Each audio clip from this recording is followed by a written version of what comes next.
Cult of nature. In understanding the philosophy of Amma, cult of nature occupies a very important place. It has already been mentioned that Mother has accepted the supremacy of the nature and consciousness and also the order of function of nature. And then how we are going to understand and interpret the cult of nature. It is very clear that throughout the world, from the primordial level onwards, from the prehistoric to proto-historic times onwards, there was a growth of the cult of nature.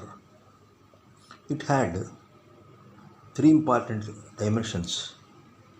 One is worshipping the totems as the objects of worship, and another is worshipping the fertility concept, and another is the worshipping the ancestors. These three are totally acceptable as the form of the cult of nature. At the same time, one more indication can be added for worshipping the gods like Jauh, Indra, Vishnu, Rudra, Aditya, Savita, Gayatri. These are all cult of nature itself, and they had their own practices of anusthana and ritualism.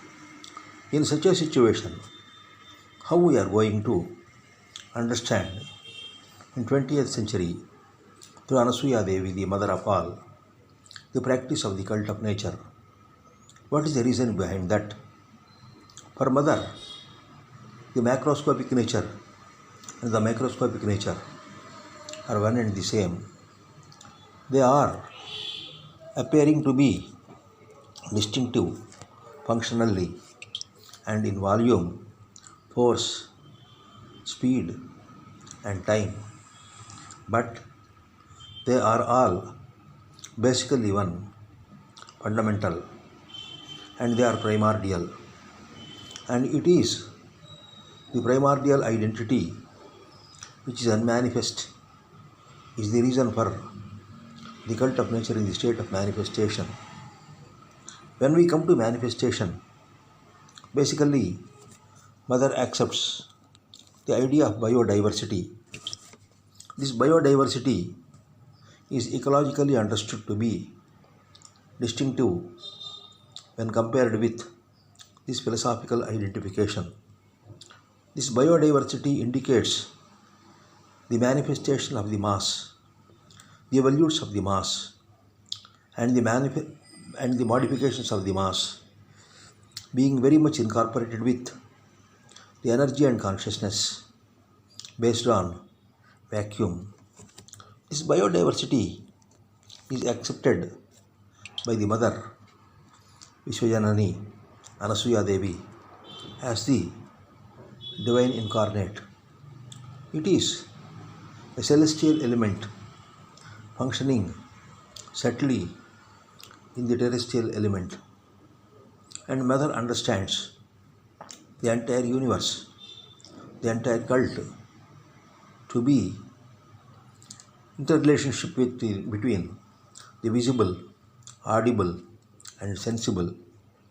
The entire creation or the nature, which is said to be the troposphere, atmosphere, and so many other spherical identities, they are all visible, audible, and sensible. They can be understood through the optic medium, hence they are visible, and they can be understood through the audible medium or the sound or acoustic medium, it is audible, and they can be grasped through the five senses, and hence it is sensible. This entire universe is basically visible, audible, and sensible. It has been told very clearly in some of the verses that which can be heard and which can be seen is the entire Narayana, and she is very much understanding in this particular divinity, in this particular cult, the interrelationship between the mind, consciousness, and vacuum. The mind is not a biological identity, it is a radiant identity. It is related with the solar radiation within a particular material mass, and the consciousness is the disintegrated state of the energy, and vacuum is the primordial state of energy. And this entire cult of nature, what Amma speaks, wants to provide an equilibrium between the mind, consciousness, and vacuum. The mind is very much ventilating through the sense organs and motor organs, is having an interrelationship with the object called you, and when it is identified to be the self, it is I. When it is beyond the cognition, when it is transverbal, transcendental, transsensory, it is the or that. This particular phenomena is considered to be very important, that the mind, consciousness, and vacuum are playing a very vital role in understanding the concept of nature.